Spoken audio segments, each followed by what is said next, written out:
मानवता एक आवश्यक विषय वाणिपीडिया से मानवता को ये उत्कृष्ट शिक्षाएं देने के लिए ये संरक्षक और नेता भगवान श्री कृष्ण चैतन्य के रूप में प्रकट हुए। भगवान चैतन्य जीवन की प्रमुख आवश्यकताओं के आदर्श शिक्षक हैं। वह कृष्ण के प्रेम के सबसे उदारदाता हैं। वह समस्त दया और सौभाग्य का पूर्ण भंडार है। मानवता का अर्थ है कि वे ये समझे कि सब कुछ भगवान का है, मैं भगवान का सेवक हूँ। यही मानवता है। इसलिए जब तक मानवता ईश्वरीय चेतना की स्थिति में नहीं आती, जब तक वे ये नहीं सोचती कि सब कुछ ईश्वर का है, तब तक मानवता का कोई सवाल ही नहीं है। वह है हठधर्मिता, हठधर्मी मानसिकता। श्री प्रभुपाद की पुस्तकें, व्याख्यान, वार्तालाप और पत्र इस आवश्यक विषय की व्यापक प्रस्तुति प्रदान करते हैं, जैसा कि वाणी कोट्स ह्यूमैनिटी श्रेणी में देखा गया है। उनकी पुस्तकों का एक परिचय निम्नलिखित 8 उद्धरणों में दिया गया है।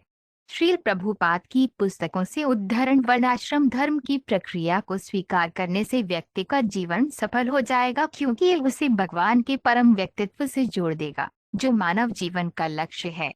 इसलिए कृष्ण चेतना आंदोलन संपूर्ण मानवता के लिए है। यद्यपि मानव समाज के विभिन्न वर्ग या उपविभाजन हैं, सभी मनुष्य एक ही प्रजाति के हैं और इसलिए हम स्वीकार करते हैं कि उन सभी में भगवान विष्णु के संबंध में अपनी संवैधानिक स्थिति को समझने की क्षमता है। चैतन्य चरितामृत आदि लीला 12.73। अज्ञान और जुनून दोनों के गुण व्यक्ति को स्वयं की भ्रामक शारीरिक अवधारणा से मजबूती से बांधते हैं। इस प्रकार भ्रमित होने वाले मूर्खों में सर्वश्रेष्ठ वे हैं जो रजोगुण के वशीभूत होकर परोपकारी गतिविधियों में संलग्न होते हैं। भगवद गीता, जो प्रत्यक्ष कृष्ण कथा है, मानवता को प्राथमिक शिक्षा देती है कि शरीर नाशवान है और जो चेतना पूरे शरीर में फैली हुई है वह अविनाशी है। श्रीमद्भागवत 3.5-11। मेरे आदेश से आप एक आध्यात्मिक गुरुवार बन सकते हैं। भगवान के दिव्य शब्दों में पूर्ण विश्वास रखकर और उनके निर्देशों का पालन करके कोई भी तुरंत आध्यात्मिक गुरुवार बन सकता है।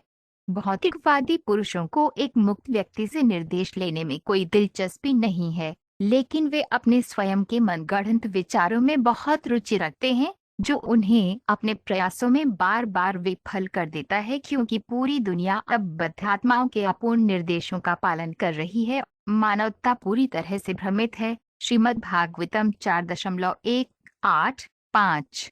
उन्होंने किसी शांत स्थान पर मंदिर बनाने और मठ में निष्क्रिय और घटना रहित जीवन जीने के विचार का पुरजोर विरोध किया।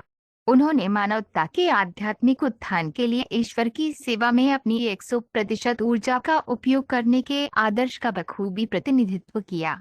एक गुजराती मित्र ने उन्हें बम्बई के एक शांत और सुदूर इलाके विले पार्ले में एक मंदिर बनाने की पेशकश की। उन्होंने तुरंत मना कर दिया।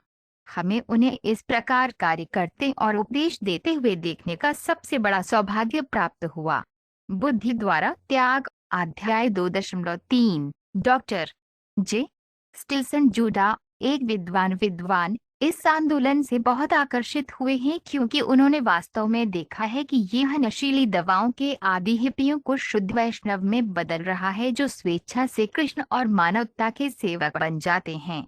कुछ साल पहले भी ऐसे हिप्पी हरे कृष्ण मंत्र को नहीं जानते थे, लेकिन अब वे इसका जाप कर रहे हैं और शुद्ध वैष्णव बन रहे हैं। इस प्रकार वे अवैध यौन संबंध, नशा, मांस भक्षण और जुआ जैसे सभी पापी कार्यों से मुक्त हो रहे हैं। श्रीमद्भागवत 6.2-19। इसका मतलब ये है कि व्यक्ति को केवल उतना ही खाना चाहिए जितना शरीर और आत्मा को एक साथ बनाए रखने के लिए आवश्यक हो। जीव को संतुष्ट करने के लिए व्यक्ति को लालची नहीं होना चाहिए। अनाज, फल, दूध और इसी तरह के खाद्य पदार्थ मानव उपभोग के लिए आवंटित किए जाते हैं। किसी को जीव को संतुष्ट करने और वह चीज खाने के लिए अत्यधिक उत्सुक नहीं होना चाहिए जो मानवता के लिए नहीं है। विशेष रूप से एक भक्त को केवल प्रसाद या वह भोजन खाना चाहिए जो भगवान के व्यक्तित्व को अर्पित किया जाता है। श्रीमद्भागवत 3.2-7-8। दूसरों को खुश देखकर खुश होना चाहिए और दूसरों को दुखी देखकर दुखी होना चाहिए। यह पालन किया जाने वाला सिद्धांत है। दुर्भाग्य से वर्तमान समय में तथाकथित परोपकारी और मानवतावादी गरीब जानवरों के जीवन की कीमत पर मानवता की खुशी की वकालत करते हैं। यहाँ इसकी अनुशंसा नहीं की गई है। ये श्लोक स्पष्ट रूप से कहता है कि मनुष्य को सभी जीवों के प्रति दयालु होना चाहिए। चाहे मनुष्य हो, पशु हो, पेड़ हो या पौधा हो, सभी जीव भगवान के पुत्र हैं। श्रीमद्भागवत 6.109। पूरी दुनिया इस भ्रम में है कि सशर्त जीवन के दुखों का प्रतिकार करने के लिए भौतिकवादी उपायों में आगे बढ़ने से लोग खुश होंगे, लेकिन यह प्रयास कभी सफल नहीं होगा। मानवता को भगवान की दिव्य प्रेम सेवा में संलग्न होने के लिए प्रशिक्षित किया जाना चाहिए। यही कृष्ण चेतना आंदोलन का उद्देश्य है। किसी की भौतिक स्थिति को बदलने में कोई खुशी नहीं हो सकती, क्योंकि हर जगह परेशानी और दुख है। श्रीमद्भागवत 7.9-17।